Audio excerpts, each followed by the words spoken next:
Welcome to sisters world. ఇవాళ మనం మెంతికూర రోటీ చేసుకుంటున్నాం. దానికి కావాల్సిన పదార్థాలు మెంతికూర, ఇదిగోండి ఎల్లిపాయలు, పచ్చిమిర్చి,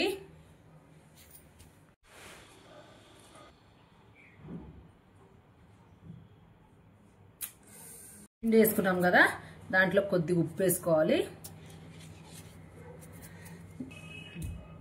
జీలకర్ర నలుపుకొని వేసుకోవాలి. ఇట్లా కొద్దిగా ఇదిగోండి ఇట్లా నలుపుకొని వేసుకుంటే మంచి స్మెల్ వస్తుంది, ఫ్లేవర్ టేస్ట్ అన్నీ బాగుంటాయి. తర్వాత ఇదిగోండి ఎల్లిపాయ పీసెస్ కట్ చేసుకున్నాం మనం, పీసెస్ కూడా వేసేసుకోవాలి దీంట్లోనే. గ్రీన్ చిల్లీస్ ఇట్లా చిన్న పీసెస్ లాగా కట్ చేసుకోవాలి, కట్ చేసేసుకొని ఇవి కూడా వేసేసుకోవాలి. ఇదిగోండి ఆకుకూర మెంతికూర కట్ చేసుకున్నాం కదా, కట్ చేసుకున్న మెంతికూర వేసేసుకోవాలి దీంట్లో మొత్తం వేసేసుకోవాలి. మెంతికూర వేసేసుకున్నాం కదా, ఇప్పుడు ఇదిగోండి ఒక చిన్న కప్పుడు పెరిగేసుకోవాలి దీంట్లోకి. పెరిగేసుకుంటే మెత్తగా చాలా బాగా వస్తాయి, సాఫ్ట్గా ఉంటాయి రోటీస్. అందుకని మనం పెరిగేసుకొని ఇప్పుడు దీన్ని బాగా కలుపుకోవాలి. మనం ఆకుకూరతో బాగా పిండిని కలుపుకోవాలి ఫస్ట్, వాటర్ వేయక ముందు. ఎందుకంటే ఆకుకూరలో వాటర్ ఉంటుంది కదా, మళ్ళీ మనం డైరెక్ట్ వాటర్ వేసేస్తే అది మనకి మెత్తగా అయిపోతుంది, జార్ జార్ అయిపోతుంది. ఇదిగోండి ఆకుకూర మొత్తం మనం పిండికి పట్టియాలి ఫస్ట్. పట్టించిన తర్వాత ఇప్పుడు వాటర్ వేసుకొని కలుపుకోవాలి. ఇదిగోండి ఇట్లా వాటర్ వేసుకొని కొద్దిగా వాటర్ వేసుకుంటూ కలుపుకోవాలి. ఇదిగోండి కొద్దిగా పసుపు వేసుకోవాలి, పసుపు వేసుకొని బాగా కలుపుకోవాలి. ఇప్పుడు ఇదిగోండి కలపడం అయిపోయింది, పిండిలా ఉంది. ఇప్పుడు మనం దీని మీద కొద్దిగా ఆయిల్ వేసుకొని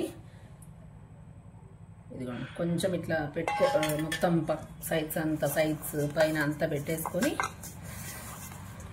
కొంచెం సేపు పక్కకు పెట్టేస్తే ఇది అయిపోతుంది. ఒక హాఫ్ అన్ అవర్ అయిన తర్వాత మనం చపాతీ చేసుకోవడమే, అంతే.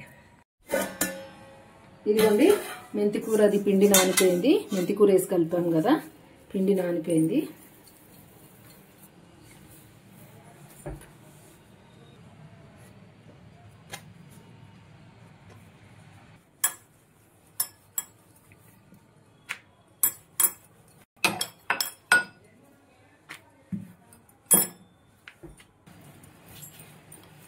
ఇదిగోండి మనం రోటీ చేసేసాము.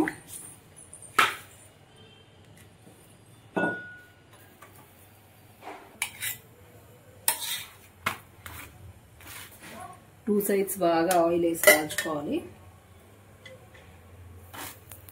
ఎక్కువ ఆయిల్ కూడా ఏమి ఎక్కువ పట్టదండి, లైట్గా వేసుకుంటే సరిపోతుంది. మనం ఆల్రెడీ పెరుగేసి కలిపాము కదా, సాఫ్ట్గా వస్తాయి.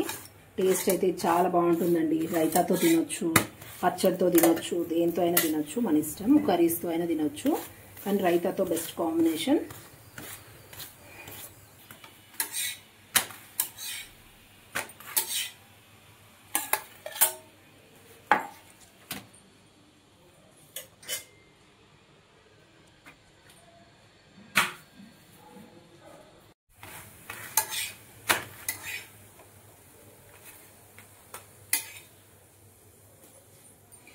ఇదిగోండి మెంతికూర చపాతీ రెడీ అయిపోయింది. నచ్చితే please like, share and subscribe. Thank you.